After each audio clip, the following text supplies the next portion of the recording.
আসসালামু আলাইকুম রহমতুল্লাহি ওয়া বারাকাতুহু। আমি সুমন কবিরাজ রয়েছি আপনাদের মাঝে বিভিন্ন আমলিয়াত তদবিরাত নিয়ে হাজির হয়ে থাকি।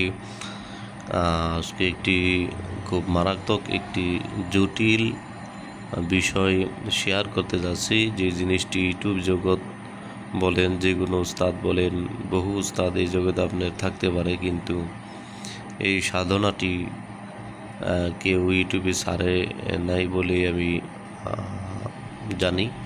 ইউটিউবে আপনি সার্চ দিলে এগুলো পাবেন না, যদিও পান দেখেছে অনেক কবিরাজগণ ফালতু জিনিস আর্ট করে বিভিন্ন নকশা দেখায় সেটা বিভিন্ন জিনিস বলে, কিন্তু সরাসরি কিতাব থেকে কেউ দিতে পারে নাই। তো আমি সরাসরি কিতাব থেকে দিচ্ছি। সাধনাটি খুবই জটিল ও কঠিন এবং গোপনীয়, একান্ত গোপনীয়।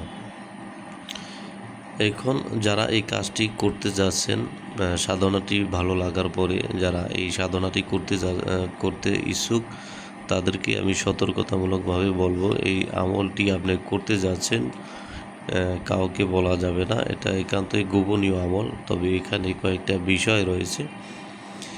এই আমলটি যারা করতে চাচ্ছেন তারা আমার সাথে যোগাযোগ করবেন। কোনো হাদিয়া লাগবে না, কয়েকটি নিয়ম রয়েছে, নিয়ম মাফিক কাজ করলে আপনারা ইনশাল্লাহ সাকসেস হতে পারবেন।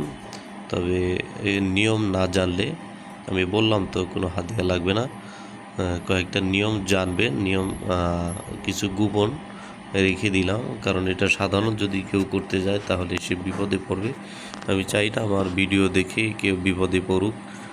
আমি চাই যে কোনো, যেহেতু একটি মিশরীয় একটি কিতাব থেকে দিচ্ছি, কিতাবটা আপনারা দেখতে পারেন যে এটা কত বড় হতে পারে, দুটি কিতাব কত বড় হতে পারে। কিতাবটি দেখতে পাচ্ছেন, বিশাল বড় একটি কিতাব।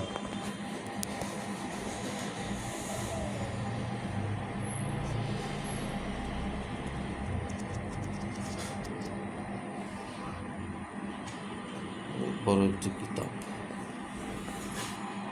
তো সাধনাটা হলো, আপনি মানুষ থেকে কুমিরের রূপ ধারণ করবেন। আপনি মোট কথা এই সাধনাটি করলে আপনি কুমির হয়ে যাবেন, সেখান থেকে আবার মানুষ রূপে আপনাকে ফিরে আসতে হবে। সেই জন্য কিছু নিয়ম রয়েছে, আপনাকে জানতে হবে। আপনি যদি সেটা না জেনে কাজ করেন তাহলে ওই কুমির থেকে যাবেন, তাহলে আর মানুষে পরিণত হতে পারবেন না। কোনো ওস্তাদের কাছেও কিছু নাই, এটা নিজের করতে হবে। তো যাই হোক, নিয়মে বলে যাই নিয়মটা কিভাবে। এই একটি ভয়ঙ্কর সাধনা, সামান্য ভুলের কারণে মানুষ রূপে আর ফিরে আসতে পারবে না।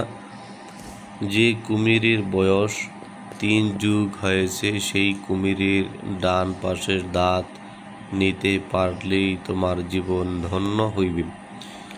এখানে একটা নিয়ম রয়েছে যে 3 যুগ যেই কুমিরের বয়স হয়েছে তার একটি ডান পাশের একটি দাঁত লাগবে, তাহলে এই কাজটি করা সম্ভব। কারণ ওই দাঁতটিতে কুমিরের পূজা দিয়ে নিজের মুখের ভিতরে রাখার সাথে সাথে ওই ব্যক্তি মানুষ থেকে কুমিরের রূপে পরিণত হইবে, আর মুখ থেকে দাঁতটি বাহির করলে সে মানুষ রূপে ফিরে আসবে। নিজের প্রযুক্তি সিসা গুস নুস সাজা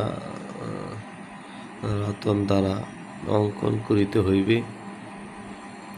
সাবধান, এই ধরনের সাধনা না করাই উত্তম। এগুলো করতে গেলে বিপদ না। তো এই তদবিরটি আপনাদের সাথে রাখতে হবে।